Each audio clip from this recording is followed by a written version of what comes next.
There are rhythmic and technical challenges in wide angles. If we look at the left-hand pattern, it's very repetitive in the first section and it's very reminiscent of a flat bass.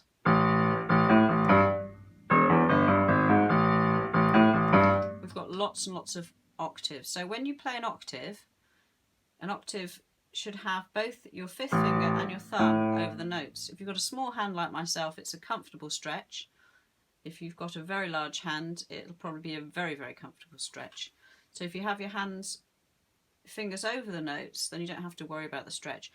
It does move from an octave to a seventh, but that's easy because you can feel that with your thumb.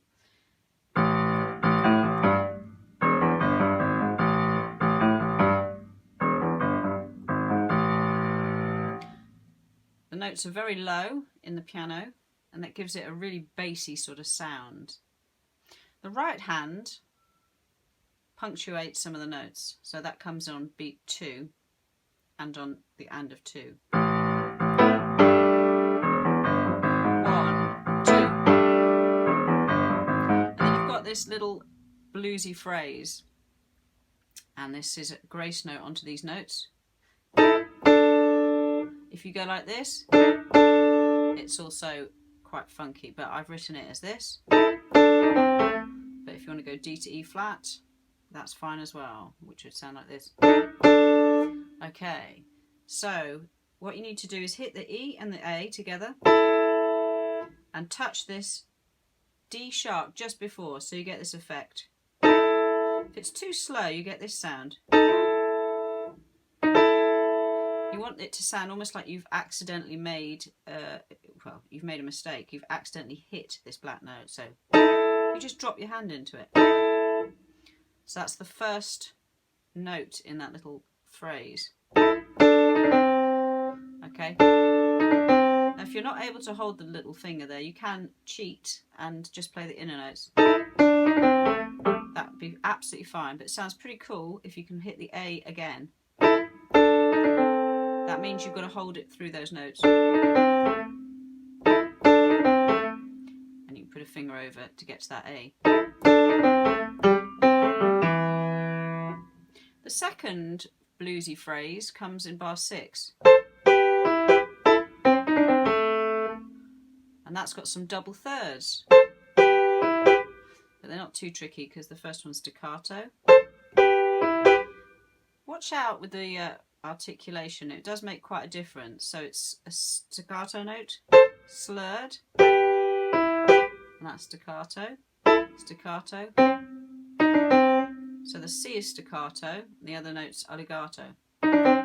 Staccato being short, and legato being smooth. So that sounds like this. This is bar 6, 1, 2, 3, and 4, and...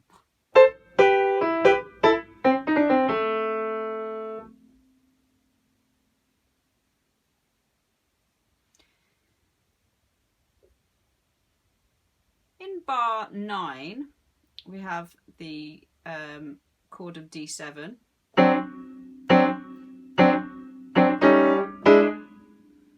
And this moves up a semitone, so it's quite tricky to go. You can pedal it, but then if you pedal it, you won't get the staccato effects. It'll sound like this. So it goes up another semitone. You really want to bang that last chord.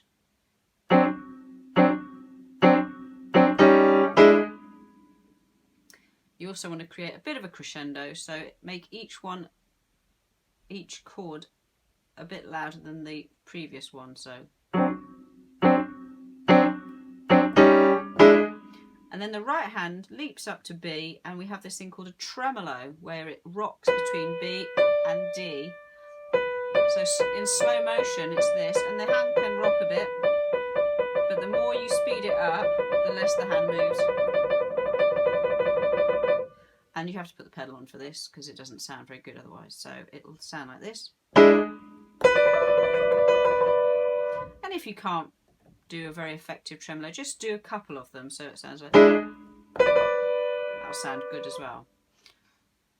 So that's some of the challenges in the first section of wide angles.